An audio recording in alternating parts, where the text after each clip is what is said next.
Bonjour à tous dans cette vidéo d'explication des exercices du jeudi 16 avril.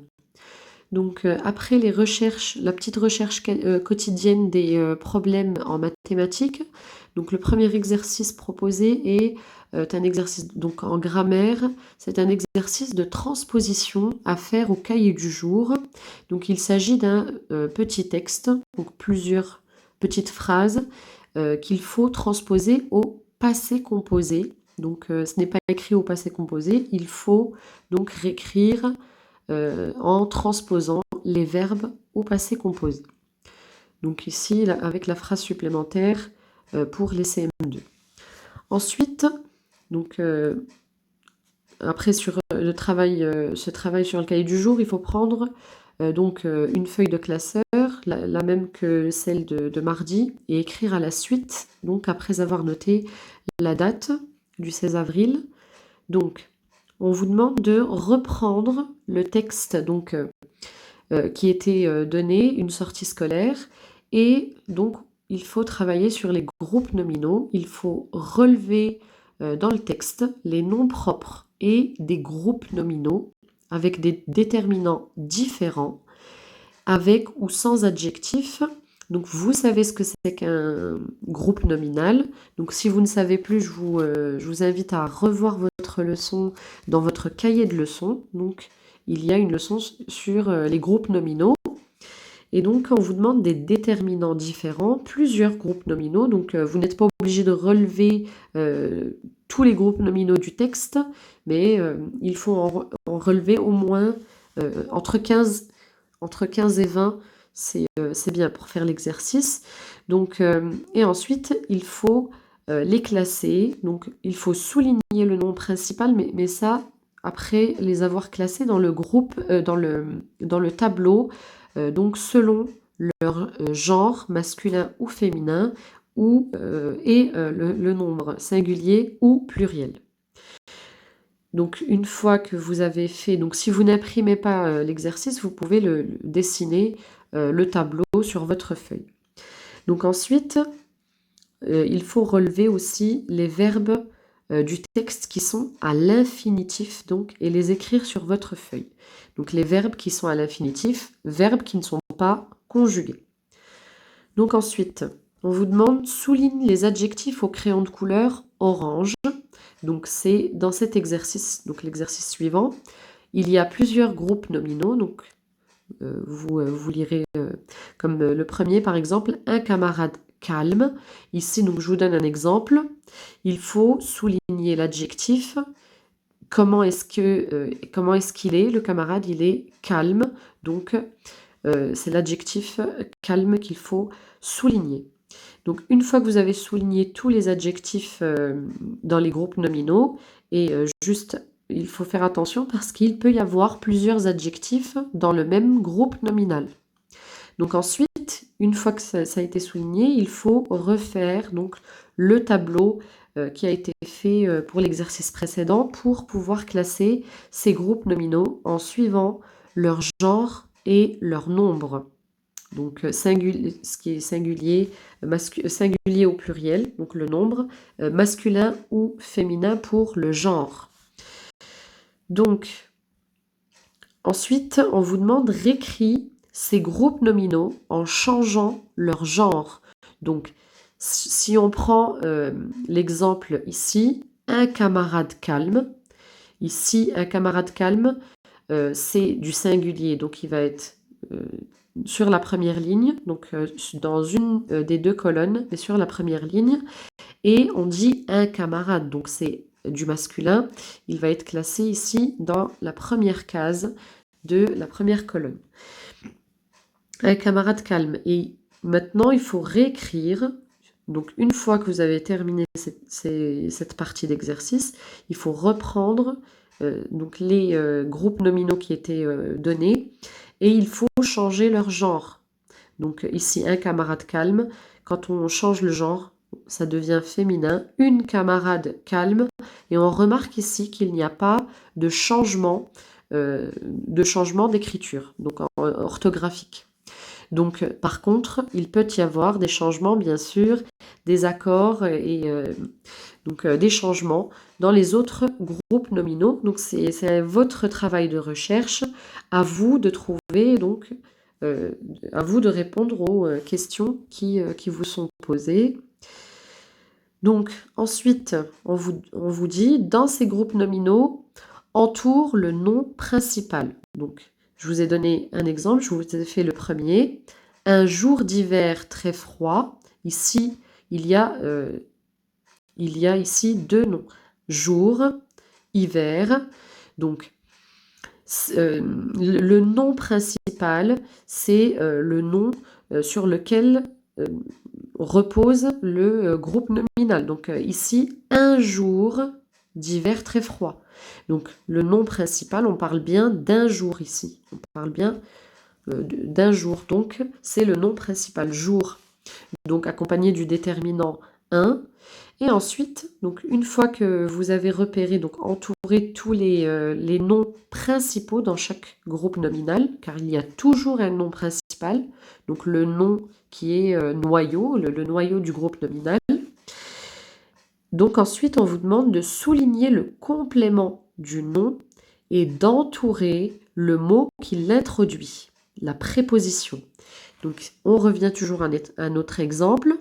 Alors, on peut très bien dire un groupe nominal simple en disant simplement le déterminant et le nom. Un jour. Mais ici, on a un groupe nominal et en fait, tous les groupes nominaux qui sont notés sont des groupes nominaux complexes, donc avec des compléments du nom. Donc, je vous rappelle l'exemple qu'on donnait en classe, un sac à main, par exemple. Donc, sac, c'est le nom principal.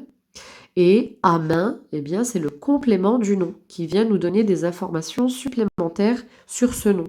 Un sac à main, un sac à dos. Et ici, le complément du nom, c'est d'hiver très froid.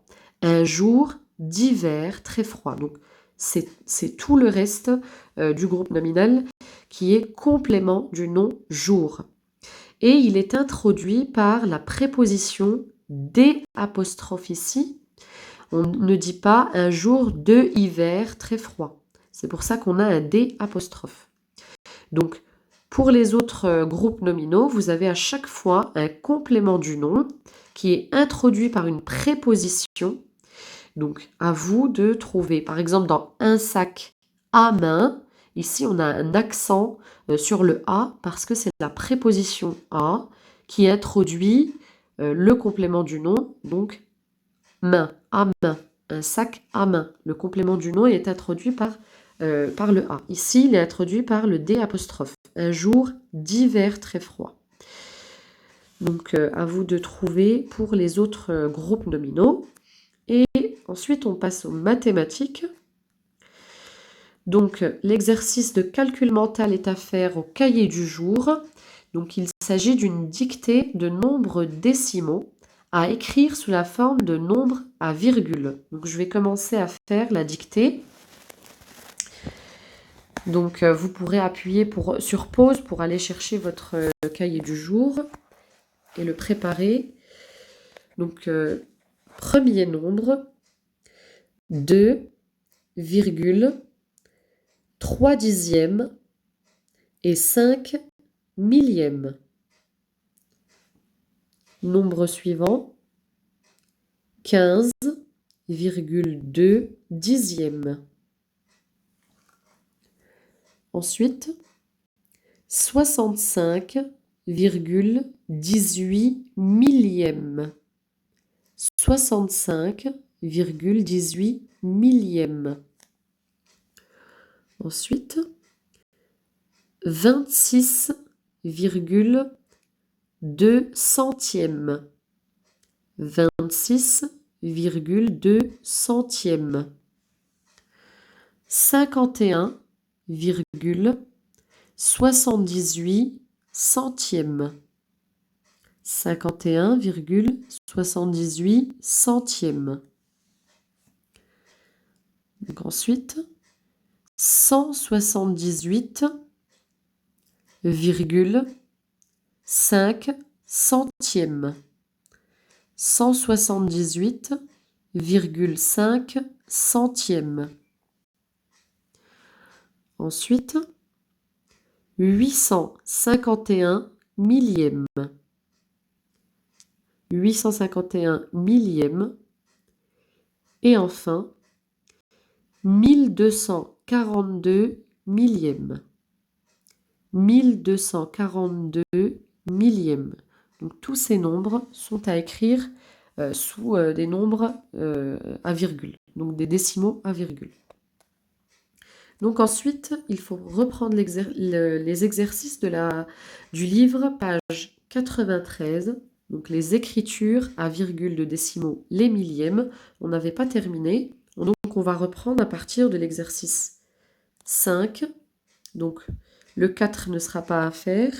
Donc si on prend l'exercice 5, on vous demande de comparer ces nombres, donc ce sont des nombres à virgule, en utilisant les signes supérieurs, inférieurs ou égal. Donc ici, il faut bien regarder ce que vous avez comme partie. Attention, ce n'est pas parce que vous avez un nombre qui a plus de chiffres après la virgule que c'est un nombre qui sera plus grand. Quand on compare de tels nombres, ici vous avez la partie entière qui est toujours la même que le nombre suivant. Vous avez la même partie entière à chaque fois, donc vous commencez à regarder à partir des dixièmes. On compare les dixièmes ensemble, ensuite on compare les centièmes ensemble, et s'il y a des millièmes, on compare les millièmes aussi ensemble. Donc il faut regarder chiffre par chiffre, comparer chiffre par chiffre. Ensuite, l'exercice 6, on vous demande de ranger ces nombres du plus petit au plus grand, donc dans l'ordre croissant. Donc c'est un exercice qui a été fait déjà avec les dixièmes et les centièmes. Ici, vous avez des millièmes en plus. Donc, comme pour l'exercice précédent, il faut bien regarder déjà la partie entière pour déterminer le plus petit des nombres présents.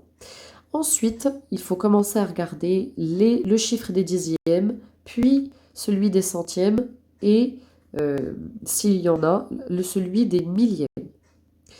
Donc ensuite, l'exercice 7, eh bien, c'est un exercice que vous avez fait aussi avec des dixièmes et des centièmes. On vous demande quel est le nombre le plus proche de 1 ici, entre 0,98 centièmes ou 1,23 millième.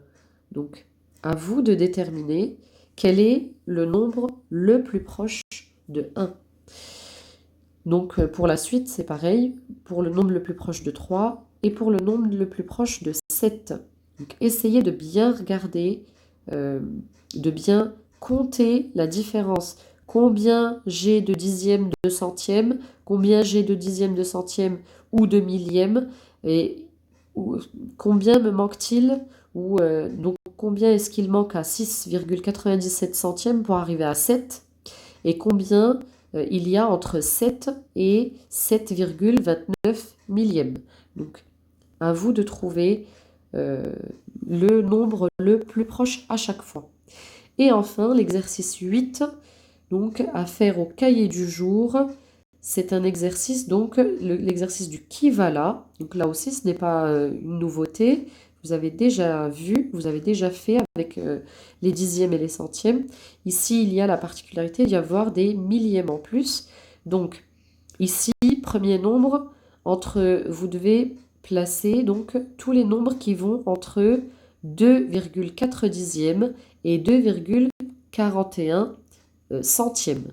Donc, tout ce qui va entre les deux, déjà vous pouvez éliminer, par exemple, vous pouvez éliminer le 2,5 dixième, puisque ici, le membre supérieur ici de l'inégalité, le membre supérieur, eh bien, est inférieur à 2,5, par exemple.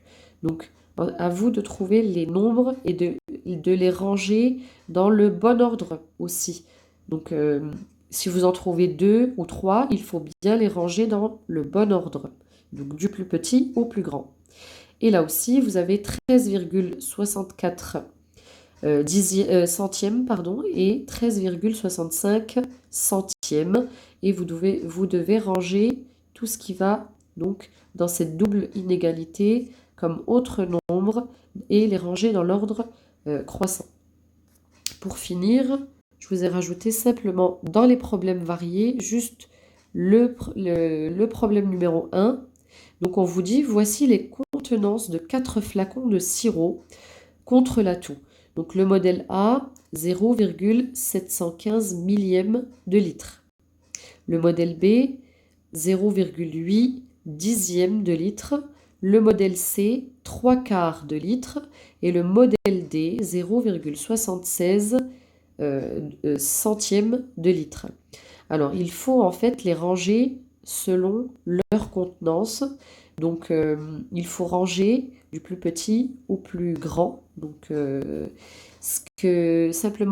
à quoi il faut faire attention ici, les 3 quarts de litre, il faut se rappeler que 3 quarts, c'est l'équivalent à 75 centièmes.